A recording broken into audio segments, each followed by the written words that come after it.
Driver ng motorsiklo sa Sugatan matapos na mahulog sa bangin sa San Isidro, Northern Samar. Detalye ng balita mula kay Jane Galit Bantayan, RS34. Jane, may buntag. Sugatan ng isang nagmumotorsiklo nang maaksidentang minamanihong motorsiklo sa lugar ng Barangay San Juan, San Isidro, Northern Samar. Ang motorsiklo ayon sa ulat ng PNP nahulog sa bangin.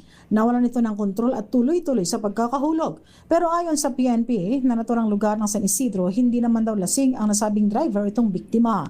Nakaligtas ito ngunit nagtamo ng mga sugat sa katawan. Agad itong inarescue ng San Isidro Fire Station Team at dahan-dahan na kinuha ang biktima sa pagkakahulog at agad na isinugod sa pinakamalapit na ospital.